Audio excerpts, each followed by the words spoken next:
So let's hope I do good today.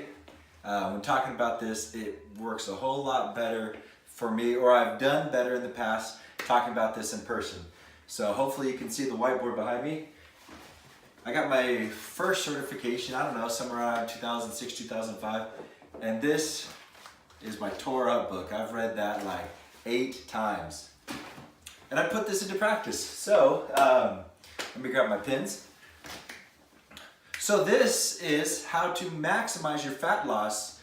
Have you ever lost weight, when you cut your calories and then all of a sudden you kind of stall and you sit there, you're like, man, my calorie range is supposed to be 1,500 and I'm eating 1,200 or I'm eating 1,000. Why am I not losing weight?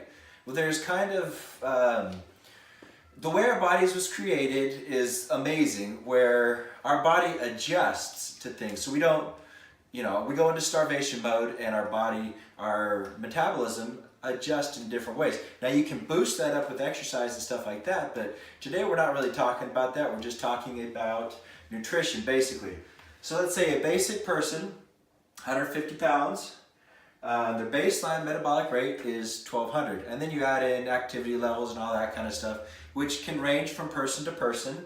So we'll give you an extra 400 to 600 calories.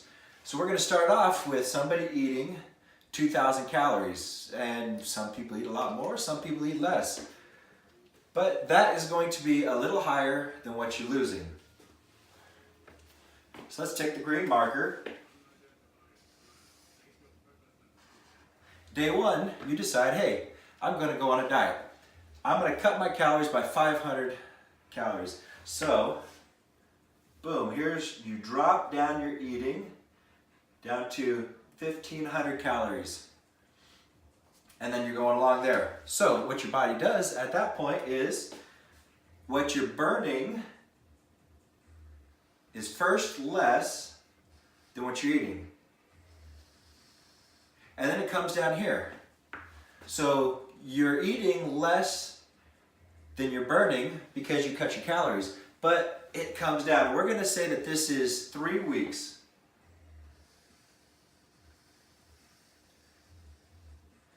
And at about 2 weeks, you decide, you know what, I've stalled. I'm going to cut my calories.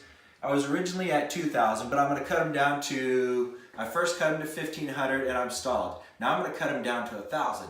That's not very much food, but you're trying to make some goals here.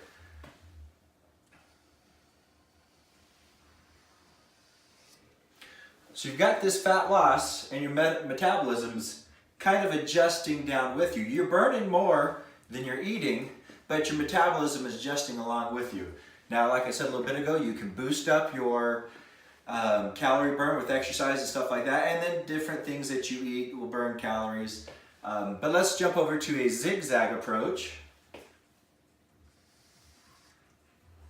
2,000 calories. You are starting off at 2,000 and you're eating more than you're actually burning. So at this point, at 150 pounds, you're putting on a little bit of weight.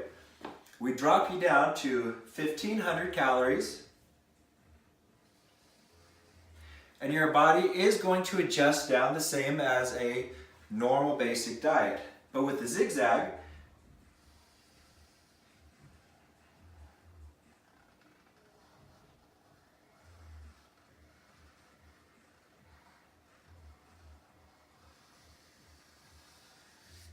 on this last couple weeks, as you raise what you're eating, you jump back up to 2,000 and then you drop back down. Your body's going to, in 1 to 2 days, when you jump your calorie range up, your body's going to spike up, but then slowly level off. The way I explained it to a friend was, you're at a cliff.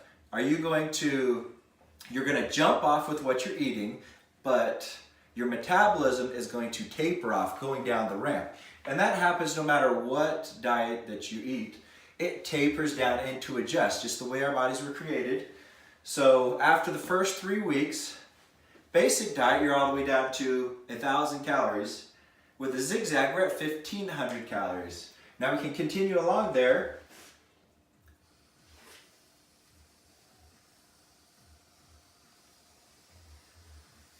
With the basic diet, say you're burning a 100, 200, 300, depending on your activity level. That's how much you could be burning extra per day, but you're not burning a pound or 3 pounds of fat in 3 days. Or you're not burning a pound of fat every single 3 days. So in 2 weeks, you're not cutting off 2.5, 3 pounds. Now with the ZigZag, you're still eating more.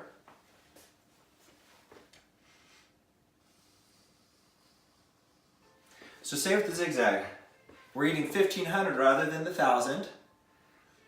You have a dip one day, you cut it down, or people do intermittent fasting and stuff like that. In one day, your diet is not going to, your metabolism is not going to drop down to that calorie level. So you drop your calories down, let's say we just bring them down 500 calories. And you go from burning 1,700 calories, 16, 17 a day, and you drop down to, say, 13, 14. So you are way, your benefit's still way above there. And that's, quite a dramatic drop. Your body's actually going to stay a lot higher than that, especially if you're exercising. Then we come along and when we spike your calories up, yeah, there'll be a little bit of what you call spillover, where you have more calories. You're not burning as much as what you're eating, and a lot of it's going to be wasted in the restroom. But your calories are going to spike up again, and then your calories eaten are going to drop off the cliff, and your metabolism is going to taper down. Rather than just maintaining right above what you're eating, like in a basic diet, and burning 100 to 200 calories a day more than you eat, with this, you're going to have a day or two where you're going to be burning 500 or 600 calories more as your metabolism tapers back off to about where you maintain that extra couple hundred calories burned per day. Now you can zigzag it up, you can zigzag it down. Either way, as you're zigzagging it, the body doesn't get adjusted to one thing or the other, so you're going to burn quite a bit more fat doing it this way. And it varies from person to person. Everybody's body is different, but this is just one trick to help you burn more fat. So say we come down to week 7 and 8. You're down on a basic diet at 1,000 calories and you're burning, say, 1,200, so an extra 200 per day, which is moving you in the right direction. But the ZigZag, we're still at 1,500 calories per day, and we can go down even further if we want to exaggerate our weight loss more, but you're going to be burning a lot more while still being able to enjoy more food. And when you're on a heavy exercise day, that is the perfect day to make the calorie range jump up there and then taper back down. Jump up and taper back down. So that's what I got today for the basic diet versus a ZigZag approach. Talk to you guys later.